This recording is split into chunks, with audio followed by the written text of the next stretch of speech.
This is it, Stanley. Your chance to redeem yourself, to put your work aside, to let her back into your life. She's been waiting. That's her, Stanley. You need to be the one to do... Oh, no, you can't... Did you just unplug the phone? No, that wasn't supposed to be a choice. How did you do that? You actually chose incorrectly? I didn't even know that was possible. Let me double check. No, it's definitely here, clear as day. Stanley picks up the phone. He's taken to his apartment where he finds his wife, and the two pledge themselves to one another. Music comes in, fade to white, roll credits. Not picking up the phone is actually somehow an incorrect course of action. How is that even possible? None of these decisions were supposed to mean anything. I don't understand. How on earth are you making meaningful choices? What did you... Wait a second. Did I just see... No, that's not possible. I can't believe it. How had I not noticed it sooner? You're not Stanley. You're a real person. I can't believe I was so mistaken. This is why you've been able to make correct and incorrect choices. And to think I've been letting you run around in this game for so long. If you'd made any more wrong choices, you might have negated it entirely. It's as though you completely ignored even the most basic safety protocol for real-world decision-making. Or did you not grasp the severity of the situation? Well, I won't have that kind of risk on my watch. I'm going to stop the game for a moment so we can educate you properly on safe decision-making in the real world. Please observe this helpful instructional video. Choice. It's the best part of being a real person. But if used incorrectly, can also be the most dangerous. For example, in this scenario, a hypothetical real person named Stephen has a choice. He could spend years helping improve the quality of life for citizens of impoverished third world nations. Or he could systematically set fire to every orphan living in a 30-kilometer radius of his house. Which choice would you make?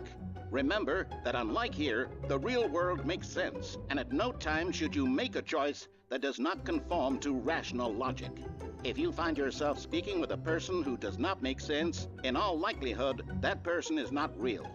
Allow the person to finish their thought, then provide an excuse why you cannot continue talking. Turn to a partner and practice saying, "My goodness, is it 4:30? I'm supposed to be having a back, sack, and crack."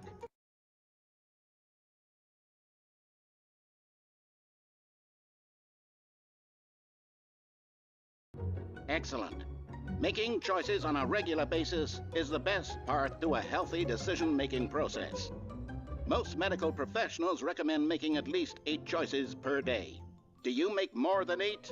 Less? And finally, if you begin to wonder if your choices are actually meaningful and whether you'll ever make a significant contribution to the world, just remember that in the vast infiniteness of space, your thoughts and problems are materially insignificant, and the feeling should subside. At this time, your instructor will guide you in an exercise to test and reinforce the material covered in this video. Welcome back. You may have noticed that this room has begun to deteriorate as a result of narrative contradiction. But not to worry. Now that you're properly informed on good decision-making, we're going to revisit a choice you made just a few minutes ago and see what the correct thing to do would have been. This way, please.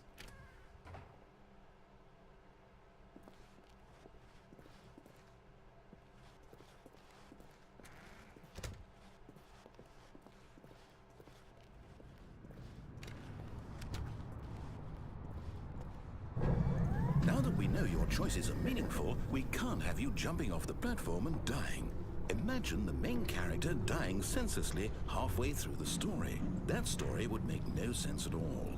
We just need to get you home as soon as possible before the narrative contradiction gets any worse. Unfortunately, it seems this place is not well equipped to deal with reality.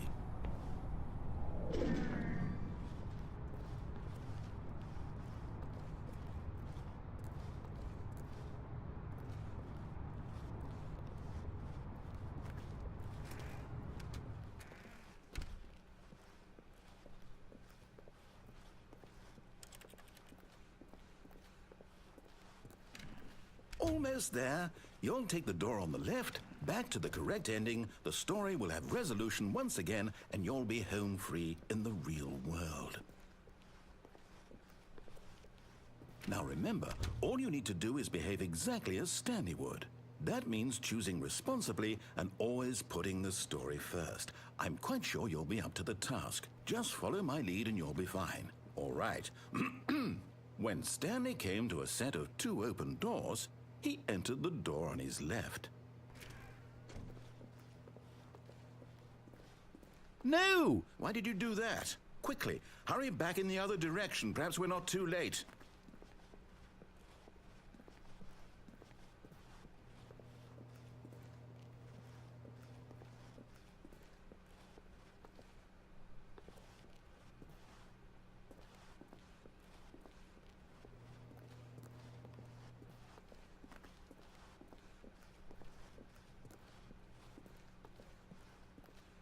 Oh, it's ruined.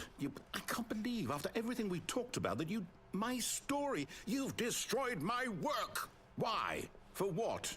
What did you get out of that? What did you think was so special about seeing the game undone, left here like so much garbage? It's worthless now. And what am I supposed to do? Even if there were a way to continue, would it be worth it? To know that my story is now incorrect? How can I go back to that? I can't erase that knowledge. I'll have to live with it forever. Reliving its impossibility forever. I couldn't live that way. Is it better to shut the game down entirely? To willingly destroy all of my work? I don't know. What's the answer? What do I do? What do I do? What do I... No, I have to. I have to shut the game down. I have to. I have to.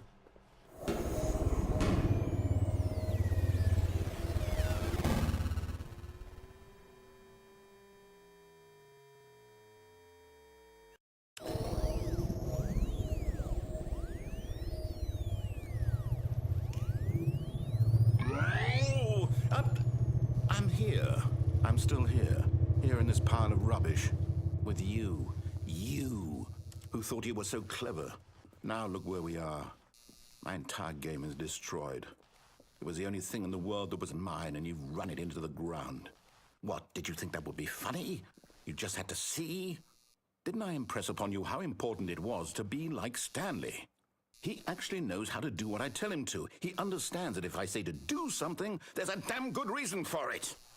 That thought hadn't even occurred to you, had it? That there's a world outside of you? You're a child.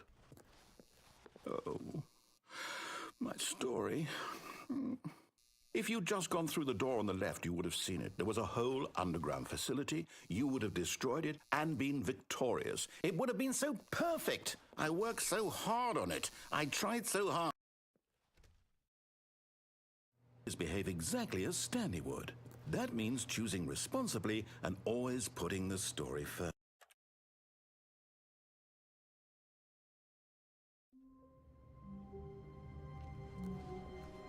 All of his co-workers were... Wait, no. This isn't the right office, is it? Is this Stanley's office?